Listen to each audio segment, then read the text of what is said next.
What's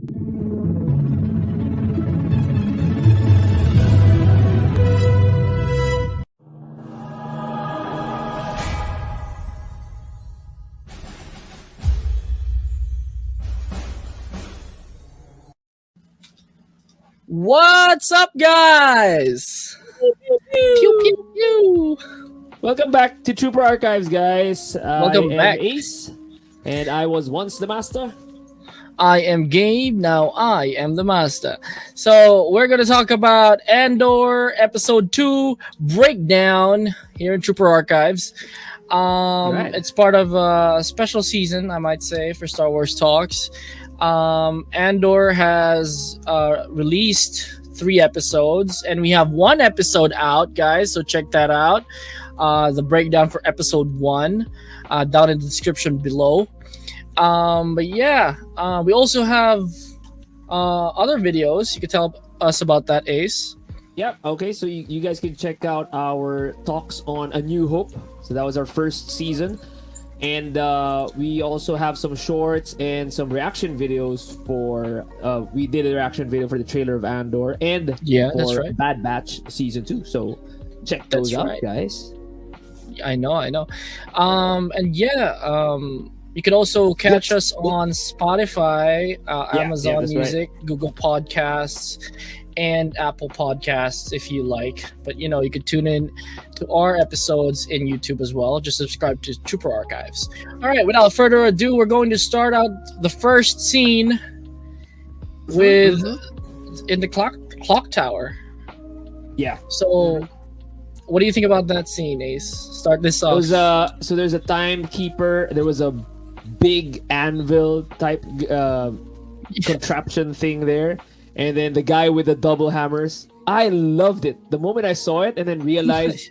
I mean, just the look of it was fantastic. And then I was thinking, like, what is this? Is this like, is this like a signal for something special or something like a special occasion or special event? No, it was just the start of the day. Yeah, Or the true. end of the day. Start of the end of the day. I mean, wow! Like it's those like little details that really, I just love those little things that they put in, just to give more flavor to the world that we're in. Yeah, true. I think this is a first. We never did see anyone do that in Star Wars ever.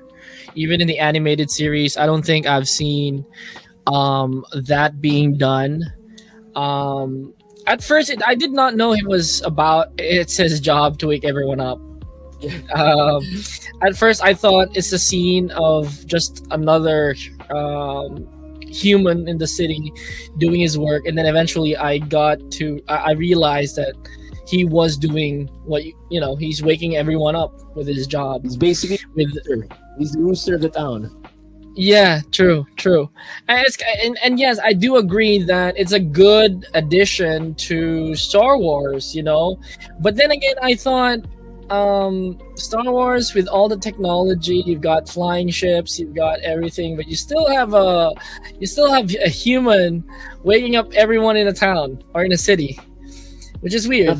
But then again, nothing beats good old fashioned gongs and hammer on yeah, animal. true. Yeah, and there's a certain rhythm to it. You guys check that out in Disney Plus. Anyways, I also like how serious he takes his job. oh yeah, definitely. He's super dedicated to what he's doing, and it's awesome. I love it. True. It gives me if you guys have watched Game of Thrones, he's like a Hodor.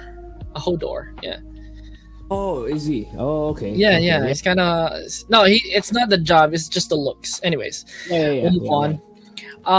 We're gonna move on with a new character that's been introduced. She has been mentioned in the first episode, but then again, we first see her here. Makes her debut here in this episode.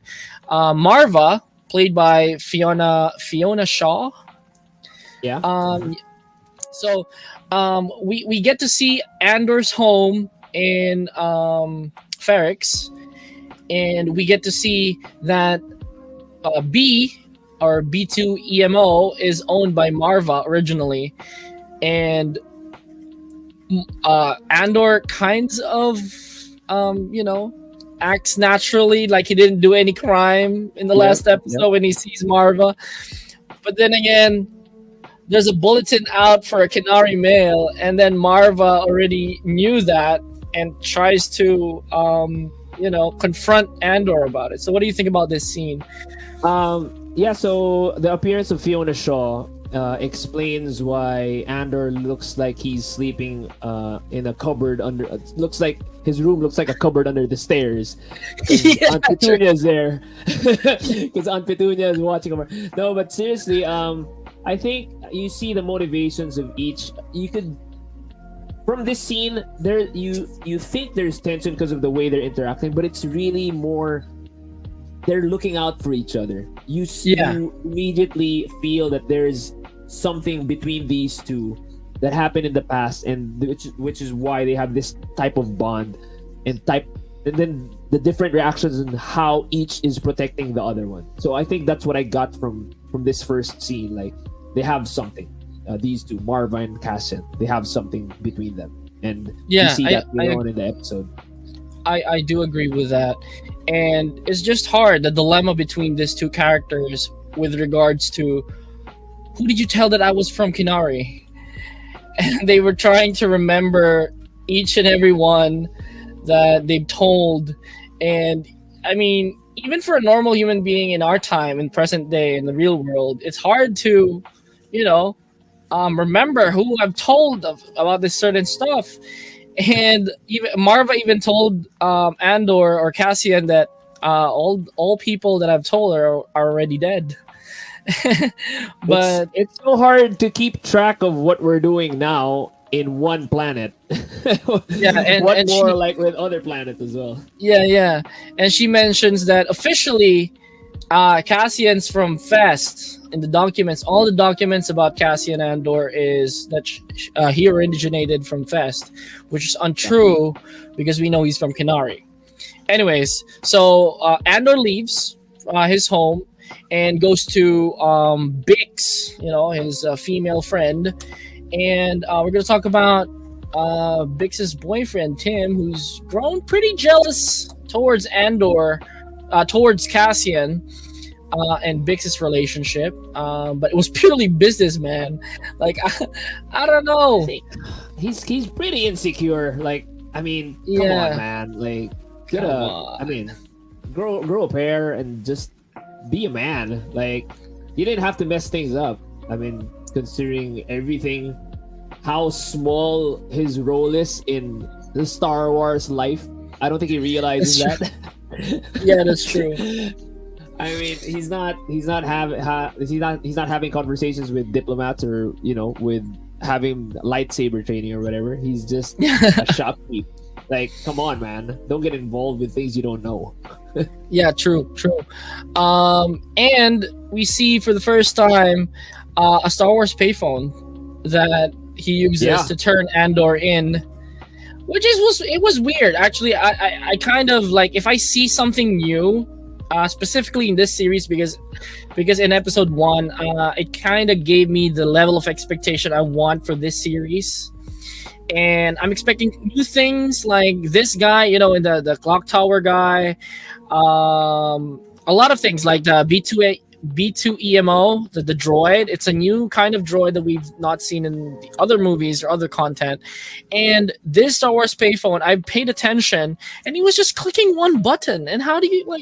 I noticed that too. Like he pushed like 2 buttons and then just repeatedly. It was probably the yes button, like, do you wish to proceed? Yes. Do you wish to? Yes. So it was like hurrying it up, like, clicking it away. But you're right. These sort of details that give a normal sense or things that we normal human beings on Earth can relate to, like the clock tower and the payphone and maybe an AK-47 somewhere down the line, Somewhere, so, I think it's things that we can immediately see and say that okay. So again, it as we mentioned in our New Hope podcast, Star Wars is not the future. It's just a different world. So technology isn't. It's not in the same pace or stage as what we're expecting or what we know here. That's true. So, Yeah, I agree. And talking about Tim and Bix in the relationship, in this episode, I believe it was like the scene started out that after the phone call, Tim went home. He's at home sitting, maybe contemplating about what he did, and then Bix knocks on his front door, and then in the real world or in any movie scene, you'd know what's about to happen. Yep. And Yep. therefore, officially, they have canonized sex in Star Wars, which has never Finally. been. I mean, the Jedi were never allowed, so They were abstinent. yeah. So Yeah, it's we need to see why Anakin was so frustrated. So this is the reason why, because people were Yeah, disappointed maybe. now. Because Star Wars, as you've said, doesn't really play with how our world works. When it comes to technology wise and how it works, like the science of it. So, like we talked about in the main season of Star Wars Talks in A New Hope, that in Star Wars, science doesn't really make sense. With space drag and a lot of stuff, and we don't want to get into it too deeply because I'm not really a science nerd. Yeah. But then again, I've always thought this scene actually answers a lot of questions with regards to people assuming how Luke and Leia were made. Maybe they were made with, I don't know what process, but now it's official. So, it's still sex, guys. It's sex. Yeah, it's still the same. Don't make a big Yeah. deal out of it, guys. All right. So moving on to that, after sex has been officially canonized in Star Wars, we're going back to Morlana 1, wherein we see our antagonist, I don't know, Cyril Karn, the lieutenant from the corporate. Seems to be the antagonist, yeah. Yeah, the corporation. So they have generated an image of Andor, of Cassian Andor, and Yep. based on the image, he has an insurrection charge, destruction of Imperial property, and an assault of an Imperial soldier. So he has a busy ledger. Yeah. Yeah, he has this ledger behind him or under his name, and but I believe, if I remember, because we watched it a few days ago, Andor, Cassian, in the documents was stated that he was from Fest. He's not from Kenari, but then again, he has the features that they were looking for. Mm-hmm. He Right, matches so- everything except the origin, like where he's from. Yeah. So they still consider him as one of the suspects, at least, according to Karn, Lieutenant Karn. Just a fun fact: Fest was a planet in the Atchibus sector of the galaxy's outer rim territories. It was first mentioned in the Star Wars Rogue One, the Ultimate Visual Guide. Oh, okay. Yeah. Oh, it's it was a mentioned there. book. Yeah, it's a book. Yeah. Oh, okay. I thought it was mentioned in the movie. No. Okay. All right. So Karn, given that there is a suspect, all right, the face of a suspect, which is Cassian, calls upon Sergeant Linus Musk. Did you find his accent weird? How he talks, like it was very husky with like. I don't know which accent is that. Where have I heard that accent? So it's definitely a Scottish accent, I would say. I could be wrong. People murder me in the comments, but I think it's a Scottish accent. It sounds like it. Yeah, and he has a very dwarf-like stature. Yeah. Very stout with the with the sideburns and how his demeanor very tough. But this conversation though between Cyril and Linus, it was very, for me, it was really very corporate. It's like a dialogue you would have in an office where someone is pushing an agenda and someone is agreeing on that agenda, and they just pile on their beliefs and their the facts that they know based on the That's agenda true. that they're trying to push. So I think that's That's what I got from this scene where they were just pushing an agenda forward and then going, laying down action plans to do and execute that agenda. Yeah. That's true. I agree. It's very corporate. You'd see that dialogue, or you'd hear that dialogue in the corporate world. But then again, in the corporate world, you don't really get away that long if you disobey your boss. But then again, his boss is in a board meeting, probably off world, so he's Most probably not likely. going to be back in a few months or a few rotations or several rotations. But yeah, so I just like how they're very militarized for a corporate company. Yeah, that's right. Yeah. They're very. Then again, I don't know which episode was it mentioned. Is it episode 2 or 3? But I think Sergeant Linus Mosk mentioned that we are the first line of defense of the Empire.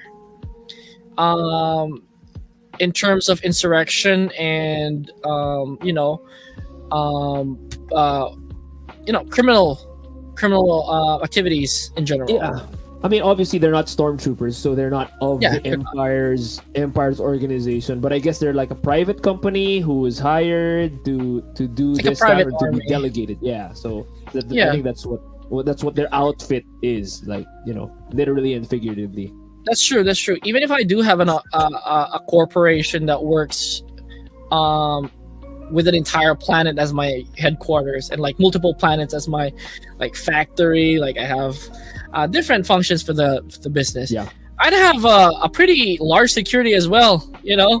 I would require it. Anyways, we see Cassian stealing the NS9 star path from an old ship. And then we go back to the flashback, all right? Flashback of Cassian's younger days in Kinari. And from where we left off from the last scene, we see Cassian rejoins the group. And then they finally find the wrecked ship. But eventually, they see 2 dead bodies. But the leader of the pack, so the leader of the pack, which was female, instructed everyone to stay behind, and she'd go in by herself, which was pretty stupid. But then again, they're children, not knowing it was about what pretty to stupid. expect. Yeah. Like I mean, like she was going in the direct path, wide open. Yeah, But true. one thing I would like to point out, because Cassian wasn't supposed to be part of this group, right? We saw Yeah, that in the first definitely. episode. Yeah, Like he wasn't supposed to be, and you can see they showed this. Like it was very subtle how they hopped or went over a log. Everybody just stepped over the log. yeah, And then Cassian had to straddle the log instead of stepping over it. So Yeah. just showing the difference in physicality and why he isn't really supposed to be here. Like, you're not supposed to be here because you're too young, you're too small. But he was still there nonetheless. But yeah, going back to the approach to the ship. Yeah, it was pretty silly on how they yeah. It was approached pretty silly for the leader. I mean, she was clearly in his adolescent years. In her adolescent years, and she should have known. But then again, I don't want to discriminate her for her lack of vision of what's about to go down.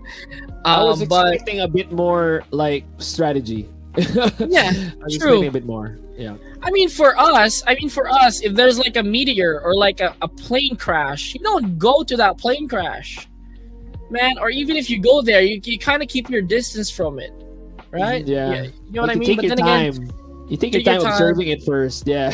yeah. But then again, all right. So she sees 2 dead bodies. She was like poking the bodies, and they were Everybody's just unresponsive. poking bodies. Yeah, everybody's just like poking bodies and everything. But while she was poking the second body, the first one that was lying and on the path towards the ship kind of went up and just shot her, dude. Like, just outright shot her. Bang. With no hesitation. It was weird. Yeah, it was super weird, and for me, that's a big nitpick for me. Like, go ahead, just go ahead with what you were gonna say. yeah, for me, I just don't know. Who are these guys? Like, did you see the logo on their uniform? It looks like a separatist logo for me. It wasn't a republic one. It wasn't an imperial one. It was a CIS, Confederacy of Independent Systems logo, a symbol. So I guess these guys were separatists. I don't know about that. They kind of look like the guys from the Umbara scene in or Umbara episodes in the Clone Wars. I don't know if you remember that, but these guys were like wearing helmets, and they were like wearing astronaut suits because they can't really breathe in normal oxygenated places, I guess. But yeah, they look like separatists. But in that episodes in the Clone Wars, they were separatists. So that's why I kind of assumed they were the same race, and they were the same when it comes to working with the separatists.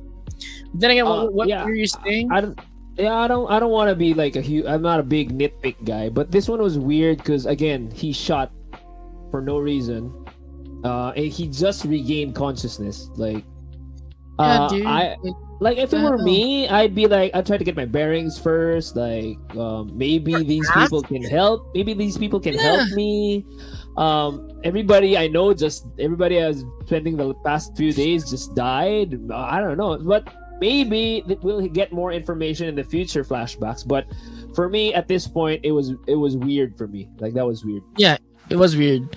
It was I don't know if it was in their nature, depending on what race that guy is. Yeah, maybe they were just like they were startled. They were being chased probably by another ship. Assuming that they're separatists being chased by a republic ship, or the yellow gas naturally makes you violent. I don't know. nah, I don't think so, man. That's like you're kind of stretching it too far. They were all yellow because true. Obviously there was a reactor leak. There's probably like a reactor leak in the ship, and then I don't know, maybe I hope we find out maybe there's something like a next underlying reason for that. Yeah, true. And then eventually, the whole gang, kids, like they used the sticks. It was what do you call that? Boo. You want some dead sticks?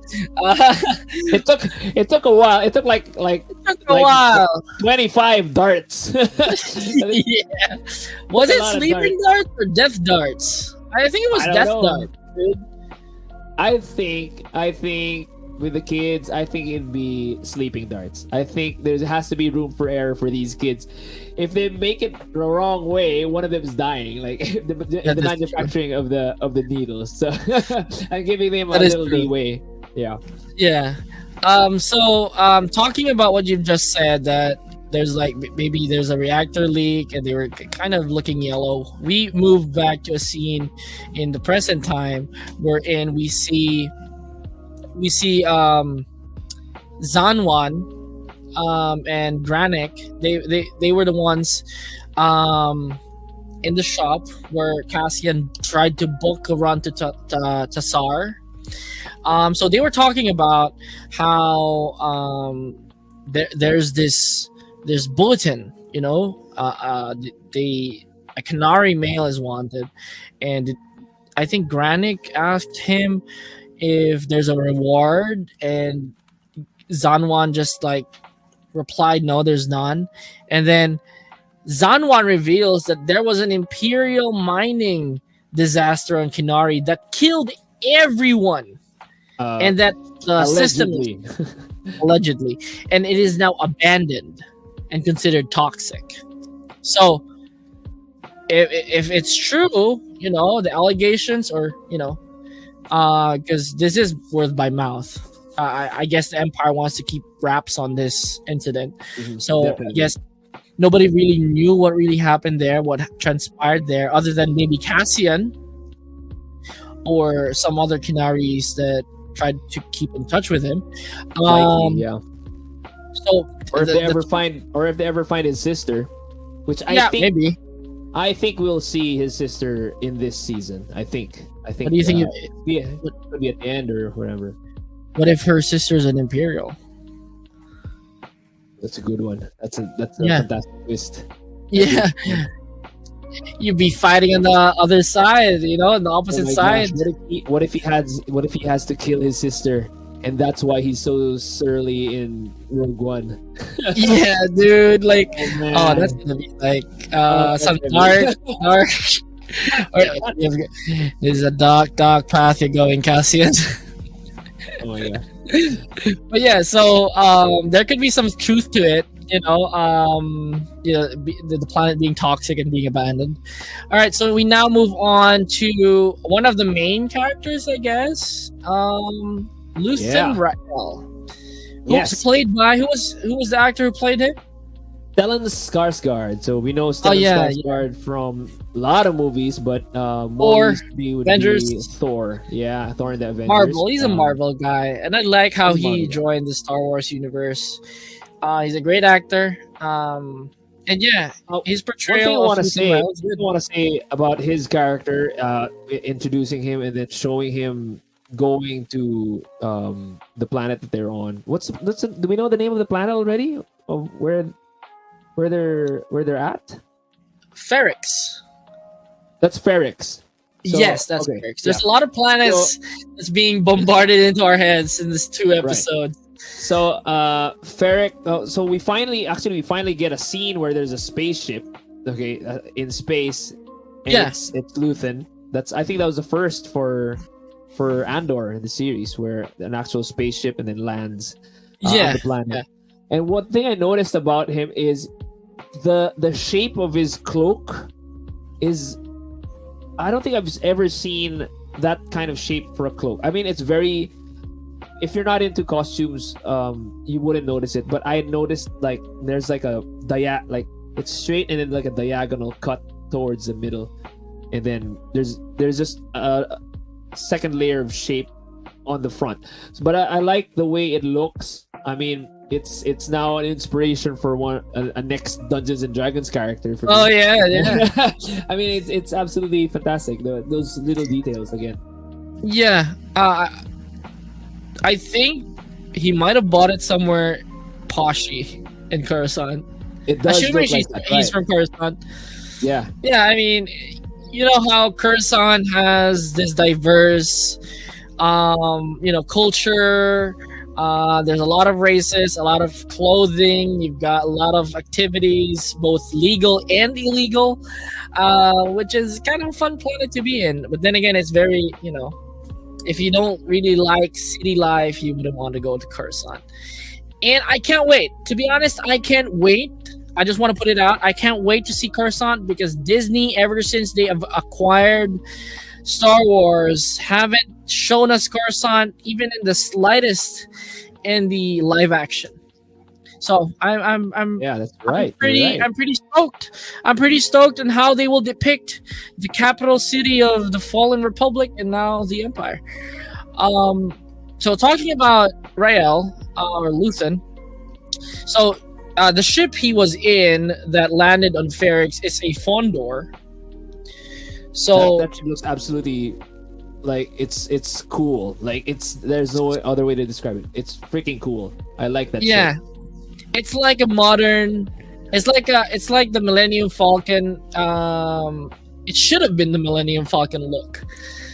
You get what I Yeah, mean? Like it's really cool cool. Millennium Minus Falcon. we don't know anything about it. Yeah. So And one actually, thing it has over the Millennium Falcon, it's not a piece of junk. it's not a piece of junk. That's Oh. You can't really say that. Yeah. So this ship type actually made its first appearance in Star Wars Battlefront 2. Oh, okay. Yeah. So I don't really have anything about the Fondor, the Fonder. But yeah, so he's headed to Ferrix himself, and he encounters a curious stranger named Willie, who is played by Ron Cook, and starts to talk to him about everything about Ferrix. Hey, are you here? Are you from here? Like, Well, I guess that was a way for just to explain Ferrix. I guess is that how you thought of it? probably. Yeah. Yeah, probably just an introduction to Ferrix. And he seems interested, enough, but not too interested for him to divulge who Yeah. he is. Still Luthen's trying to keep himself, in a very low profile. But yeah, so it's a cliffhanger for us who Luthen is. Doesn't really have that much of dialogue. Yeah. He returns some of the conversations, from to Willie, the other stranger. But yeah, other than that, we also see before we end, we also see the security group with Lieutenant Karn, and Sergeant Mosk heading towards Ferrix as we speak. So we're gonna see some action in the next episode, I believe. So, any last thoughts about this episode? How did you find the episode? To be honest, It was like a transition episode. So it introduces again. We saw the new characters, Maarva, Luthen, and we see the deployment of this group of security from the corporate planet. And you just want to watch the next one after you're watching this. Definitely. Makes you hungry for the next one. So yeah, I found Cyril's speech absolutely hilarious. That was a funny one. The speech on the ship. Oh, That was yeah. in this episode, right? That was in this episode where No, I think all yours, sir. I think it's in the next episode. I don't think so. Oh, is it in the next episode? Sorry. Okay, we'll talk about that in the next one. Sorry. We'll record It was funny. for episode 3 next. Don't worry, guys. Yeah, we'll show it within this week. But yeah, my final thoughts is Star Wars has never been interesting for me, at least. Up Completely until different. it's completely different. It tears apart what we believed Star Wars is. That it's for kids, it's for the fans. It's about Skywalkers and lightsabers and Sith Lords and the Force. Like, it's nothing that we've expected, nothing that we've been shown in the past 40 years, more than that. So I it's don't want to. Yeah, I don't want to keep repeating myself because I've said this numerous times in the New Hope episode and also in the intro videos that we did. But this is the style I was looking for in J.J. Abrams. So I hope that he gets another chance. I hope he gets another crack at it in the future. But yeah, so this is my conclusion for this episode. I mean, for me, lastly, for this episode, with new things being introduced, it kind of gave me. Is this really a Disney Disney production? Yes. Yeah, it's a good Star comment. Wars. Good- Is this really Star Wars now? Like, will this be the pinnacle of change for every Star Wars series that it's coming for for release? I just like if it is, even if it doesn't really like have that darker tone to it, I like it. To be honest, I like it. I like it more. I like it more because of everything you said. I like it more because of all of that. Seems like an HBO Game of Thrones feel, with all the killing, with all the sex, with all the adult stuff, and it's not the same sex as HBO. Not the same. oh no, not the same sex. It's Relatively, it's still Star Wars, guys. It's still Star Wars, and it's Disney, for God's sakes. But yeah, so we'll end it at that, guys. Please do follow us on TikTok at Trooper Archives. If you like this video, please give us a like. Leave us a comment, subscribe to our YouTube channel, Trooper Archives, and hit that notification bell so that we have you when we release new videos. And please do all of that because good soldiers follow orders. All right, I am Gabe. And I'm Ace. May the force be with you guys. See you on the next episode. Always. All right, see you guys. Goodbye. Bye.